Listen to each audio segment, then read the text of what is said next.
Well, this week, as I discussed in a prior video, Bob Woodward has a new book out called War, and in that book, he accuses the Trump administration, based, of course, on testimony from people that he spoke to that worked in the Trump White House, but he accused Donald Trump of sending vital and in short supply COVID-19 testing materials to Vladimir Putin at the height of the pandemic when the United States desperately needed those things.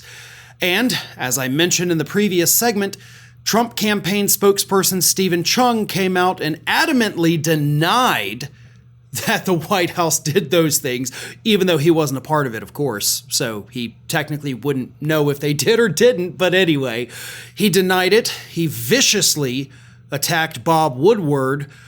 And then what happened next was probably one of the funniest things I've ever seen throughout the entire history of Donald Trump and Vladimir Putin's little love affair.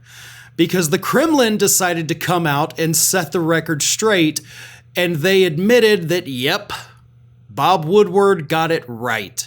Donald Trump did, in fact, send us those COVID-19 testing materials at the height of the pandemic.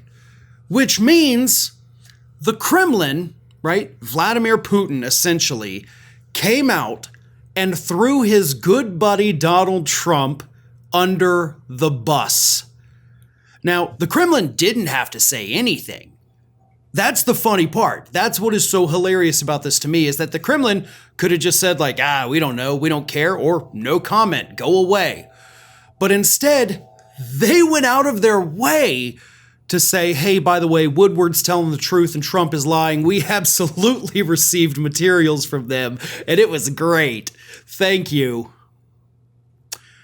This tells us a lot of things. Oh, and by the way, the Kremlin also did deny that Trump has spoken with Vladimir Putin 7 times.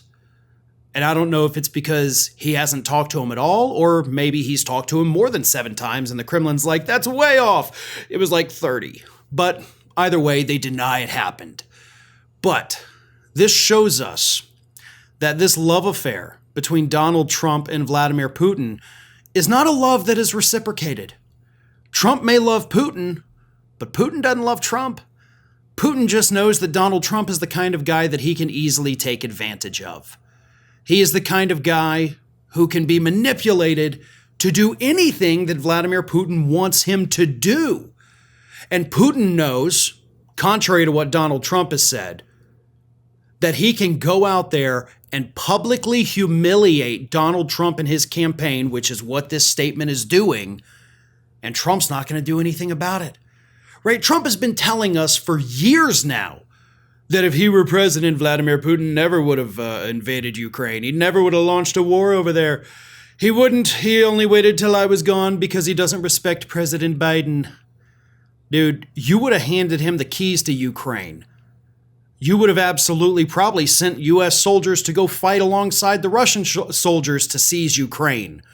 Because Putin can manipulate you that badly. And then, in your last hour, when you needed him the most, you needed them to just say, no, we didn't get COVID tests. He came out and threw you under that bus because he wanted to show the world how little respect he actually has for you, and to show the world that that love you have for him is definitely not reciprocated.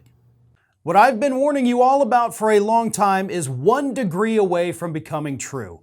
Trump made it clear he's getting revenge if he's ever back in office with his Truth Social post. All in response to the 2020 election fraud that never happened. It's the latest example of his dangerous dictator mindset as he sets the stage for a future where public dissent is not met with debate, but with prison sentences. And of course, barely any right-wing outlets are even covering this. And if they are, it's Ben Shapiro reporting on the governor of North Dakota backing Trump, while the independent Mother Jones is calling it what it is, Project 2025's plan to suppress the vote. As you can clearly see, Trump uses fear and division to rally his base, undermine trust in institutions, and erode democracy altogether.